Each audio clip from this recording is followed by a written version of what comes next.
finishing up with our warm up here, getting in a little bit of blood into the tricep, into that elbow joint, working the shoulder joint a little bit before we move into any of our heavy pressing movements. Just trying to really focus on getting a really good mind muscle connection and a lot of blood into the muscle groups I'm about to work. So it's gonna be a hell of an arm day.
All right. All right, camera's focused. Feeling pretty exhausted after those last couple sets. I'm usually, feel like I'm usually a little bit stronger, so today it was kind of, definitely a little frustrating not to be able to get out the weight I wanted to for the amount of reps I was kind of expecting. You know, sometimes it just happens, you have an off day or the strength just isn't always there. One thing I always recommend is just don't throw form out of the window, because I know that's the easiest thing to do. You're frustrated. Oftentimes my first thought is, well, screw it, then I'm just gonna speed up the tempo. I'm gonna do partial reps so I can still get out my weight, but lately I've been really focusing on slowing my reps down, getting a really good mind muscle connection, and getting a full range of motion, sometimes throwing in partials here and there. So my shoulders are definitely on fire, even though it wasn't, I wasn't hitting the rep range I necessarily wanted to. But as long as the shoulders are beaten, torn apart, whatever, pumped up, we're laughing, we're smiling, we're having a good time. So we're gonna keep it moving here, move on to some bis and tris now.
Just finished up with our alternating bicep curls. One of those kinds of workouts that's pretty easy to cheat. So I like to personally go right till failure with strict form, and then I'll throw in an extra 1, 2, maybe even 3 reps with a little bit of momentum to really bring the biceps to absolute failure.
Wrapping up the single arm overhead tricep extension, something I've been truly loving throwing into my arm day.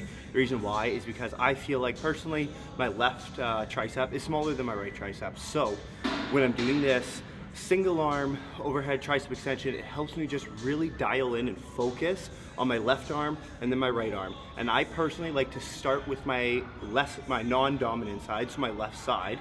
Let it set the pace. If I'm only gonna be able to do 8, 9, 10 reps with my left arm, well then I only wanna do about 8, 9, 10 reps with my right arm because I wanna make sure that they're doing the same amount of volume.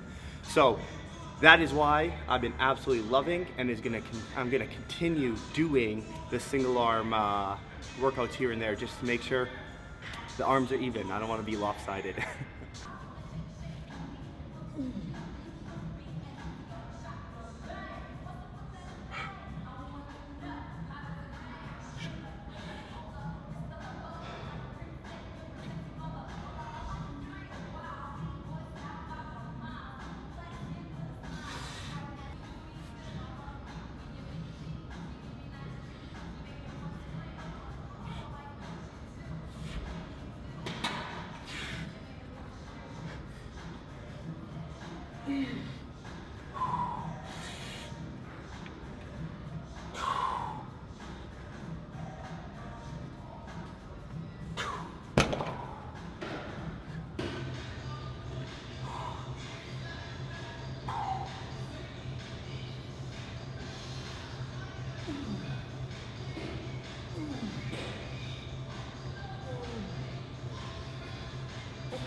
Alrighty guys, workout is finished. We finished off with a lot of cable work today. I was running a little bit shorter on time. So what I like to do, if I'm running a little bit short on time, I'll basically do a lot of movements on the cables. I find that I can go a little bit quicker, my rest time is a little bit shorter, and I can really just focus a lot more. I get a lot better of a mind-muscle connection sometimes with the cables. I mean, that constant time under tension, especially with biceps and triceps, it's really honestly hard to beat with free weight.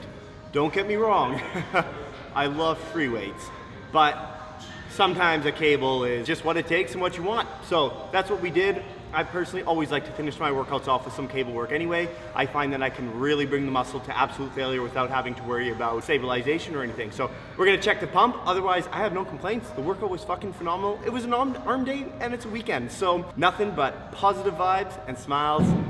And let's see, and a solid pump. Alrighty, let's check this pump.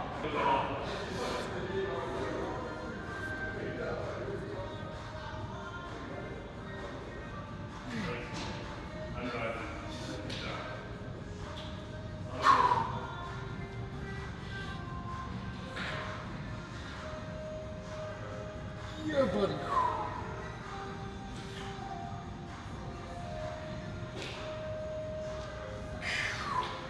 Hell yeah.